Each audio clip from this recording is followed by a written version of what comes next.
Cendrillon, le cœur léger, marchait sur le chemin menant à son village natal. Les souvenirs de son mariage avec le prince dansaient dans son esprit, illuminant son visage d'un sourire radieux. Elle était impatiente de partager sa joie avec ses anciennes amies, celles qui l'avaient soutenue dans les moments difficiles. En entrant dans le village, elle remarqua quelque chose d'étrange.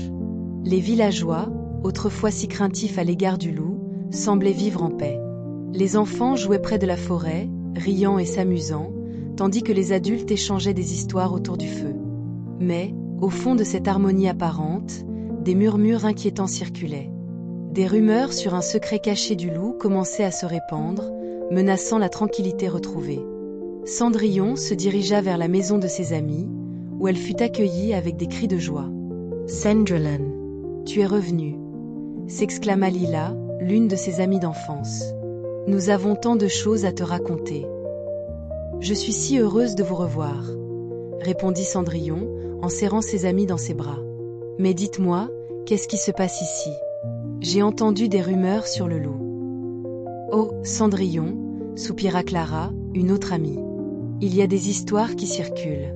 Certains disent qu'il cache un trésor, d'autres pensent qu'il complote contre nous. Nous avons peur de lui. » « Mais il n'est pas le monstre que nous avons cru, » intervint Cendrillon avec détermination. « Je l'ai rencontré, et il est bien plus que ce que les histoires laissent entendre. Je veux vous aider à surmonter vos peurs. » Pendant ce temps, le prince, inquiet pour la sécurité de Cendrillon, observait de loin. Il savait que son épouse avait un grand cœur, mais il ne pouvait s'empêcher de s'inquiéter des dangers qui l'entouraient. « Je dois en savoir plus sur ces rumeurs, » murmura-t-il à lui-même, déterminé à protéger celle qu'il aimait. « Cendrillon, dit Lila, si tu es prête à affronter le loup, nous te suivrons. Mais nous avons besoin de savoir que tout ira bien. »« Je vous promets que je ferai tout pour prouver qu'il n'est pas notre ennemi, » répondit Cendrillon, sa voix pleine de conviction. « Ensemble, nous pouvons changer les choses. »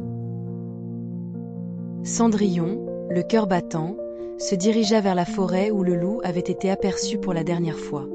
Elle se remémorait les leçons de gentillesse et de courage que sa mère lui avait enseignées, des souvenirs qui lui donnaient la force d'affronter ses peurs. « Je dois comprendre la vérité, » murmura-t-elle pour elle-même, déterminée à découvrir ce que cachait le loup. En entrant dans la forêt, elle sentit une atmosphère différente, presque magique. Les rayons du soleil filtraient à travers les feuilles, créant des ombres dansantes sur le sol. Soudain, elle aperçut une silhouette massive se déplacer entre les arbres. C'était le loup, ses yeux brillants comme des étoiles dans la nuit. « Qui ose s'aventurer ici ?» gronda le loup, sa voix profonde résonnant dans l'air frais. « C'est moi, Cendrillon, » répondit-elle, essayant de garder sa voix calme. « Je suis venue pour te parler. » Le loup s'approcha, ses muscles tendus, mais il ne semblait pas hostile. « Pourquoi devrais-je te faire confiance ? Les villageois parlent de moi comme d'un monstre. »« Je sais, » dit Cendrillon, « mais je ne crois pas que tu sois un monstre. J'ai entendu des rumeurs sur un trésor que tu cacherais. Je veux comprendre. » Le loup hésita, puis soupira. « Ce trésor est un livre magique, rempli de contes et de sagesse. Je l'ai gardé caché, car j'ai peur qu'il ne tombe entre de mauvaises mains.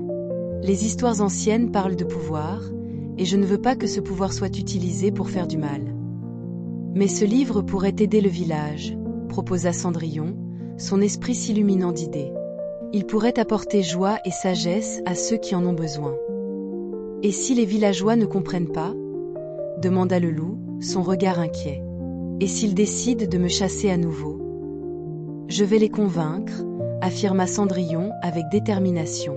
« Je suis prête à tout pour prouver que tu n'es pas un ennemi. Ensemble, nous pouvons changer leur perception. » Le loup la regarda, une lueur d'espoir dans ses yeux. « Tu es courageuse, Cendrillon. Mais il faudra plus que des mots pour apaiser leurs craintes. »« Je sais, » répondit-elle, « mais je crois en la compréhension. Si nous travaillons ensemble, nous pourrons montrer aux villageois que la peur peut être surmontée par l'amitié. » Alors qu'il parlait, des murmures de méfiance commençaient à se répandre parmi les villageois, influencés par des histoires anciennes. Cendrillon savait qu'elle devait agir rapidement pour empêcher un complot contre le loup. « Nous devons nous préparer, » dit-elle. Je vais organiser une rencontre avec les villageois. Ils doivent entendre ton histoire. Je te fais confiance, Cendrillon, dit le loup, un léger sourire se dessinant sur son visage. Ensemble, nous pouvons apporter la lumière dans l'obscurité. Cendrillon, le cœur plein d'espoir, retourna au village avec une idée brillante en tête. Elle savait que pour prouver aux villageois que le loup n'était pas un ennemi, il fallait créer une occasion où ils pourraient le rencontrer dans un cadre amical. Une fête, pensa-t-elle, une grande fête où tout le monde pourrait se rassembler et voir le loup sous un nouveau jour. Elle se mit à planifier chaque détail, de la décoration aux mets délicieux qui seraient servis. Cela doit être un événement mémorable, murmura-t-elle en esquissant des notes sur un morceau de papier. Si je peux rassembler tout le monde, peut-être qu'ils verront que le loup n'est pas celui qu'ils imaginent. Le prince, apprenant le projet de Cendrillon, la rejoignit dans ses préparatifs. Cendrillon, je suis avec toi dans cette aventure, dit-il, son regard déterminé. Mais je dois te prévenir, certains de mes conseillers ne sont pas d'accord avec cette idée. Ils pensent que le loup est toujours une menace. Je comprends, répondit Cendrillon, son visage se fermant légèrement. Mais nous devons leur montrer que la peur ne doit pas dicter nos actions. Si nous ne faisons rien, nous laissons le loup dans l'ombre. Je vais parler à mes conseillers, promit le prince. Je leur expliquerai que la compréhension est la clé. Mais je crains qu'il y ait des personnes qui tenteront de saboter cette fête. Cendrillon hocha la tête, consciente des dangers qui les guettaient. Je le sais aussi. Mon ancien rival, Lucien, a toujours été jaloux de mon bonheur. Il pourrait essayer de discréditer le loup. Nous devons être vigilants, dit le prince, son regard se durcissant. Si Lucien essaie de semer le trouble, nous devons être prêts à le contrer. Les jours passèrent, et Cendrillon continua de préparer la fête. Elle invita tous les villageois, espérant que leur curiosité l'emporterait sur leur crainte. Le jour de la fête, elle se tenait devant la grande tente décorée de guirlandes colorées, son cœur battant d'excitation et d'anxiété. Lorsque le loup arriva, il était nerveux. Et si cela ne fonctionne pas, Cendrillon? Et si les villageois ne m'acceptent jamais? Demanda-t-il, ses yeux tristes. Fais-moi confiance, répondit-elle avec un sourire encourageant. Aujourd'hui, nous allons montrer à tout le monde qui tu es vraiment. Alors que les villageois commençaient à arriver, Cendrillon sentit une tension dans l'air. Elle savait que Lucien était dans les parages, prêt à faire des siennes. « Reste près de moi », murmura-t-elle au loup. « Nous devons rester unis. » La fête commença, remplie de rires et de musique. Cendrillon se déplaçait parmi les invités, les encourageant à se rapprocher du loup. « Regardez, il n'est pas un monstre, » disait-elle. « Il est notre ami. » Mais alors que la fête battait son plein, Lucien fit son apparition, un sourire sournois sur le visage. « Ah, Cendrillon, quelle belle fête !» dit-il d'une voix mielleuse. « Mais je me demande, que se passerait-il si le loup décidait de montrer son vrai visage ?»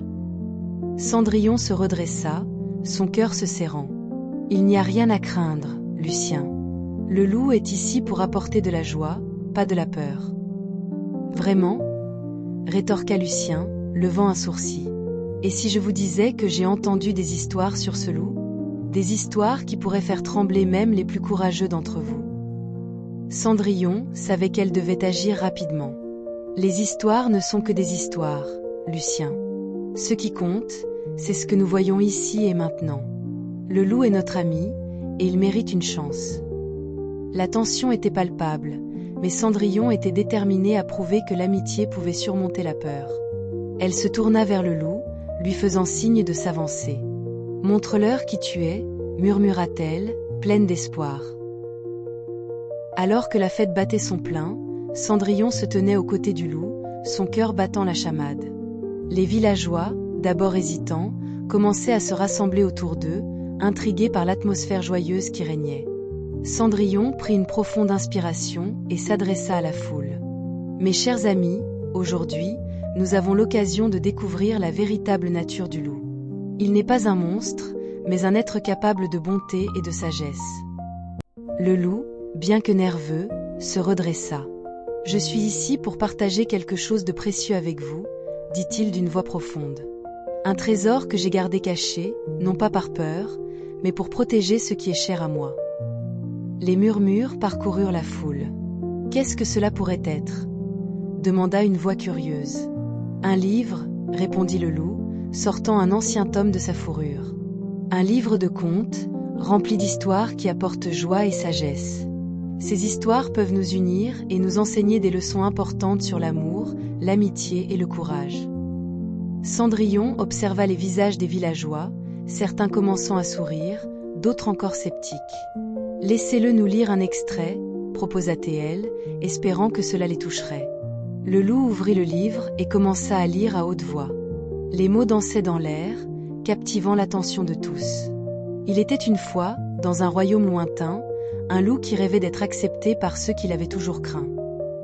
Au fur et à mesure que le loup racontait son histoire, les villageois se rapprochèrent, leurs craintes s'évanouissant lentement. Les rires et les exclamations de surprise résonnaient, et Cendrillon sentit une vague de chaleur envahir son cœur. Mais soudain, Lucien, le rival de Cendrillon, fit irruption dans la scène. « Regardez, regardez. Ce loup essaie de vous manipuler avec ses contes. Ne soyez pas dupes, » cria-t-il, sa voix pleine de mépris. Cendrillon, furious, Asavanka. Lucien, tu ne fais que semer le doute. Regarde autour de toi, les gens sont touchés par ce que le loup partage. Tu ne peux pas détruire ce moment de joie. Je ne laisserai pas ce monstre vous tromper, rétorqua Lucien, mais sa voix tremblait légèrement, trahissant son insécurité. Et si nous l'écoutions vraiment ? Proposa une villageoise. Peut-être que nous avons eu tort de le juger si rapidement.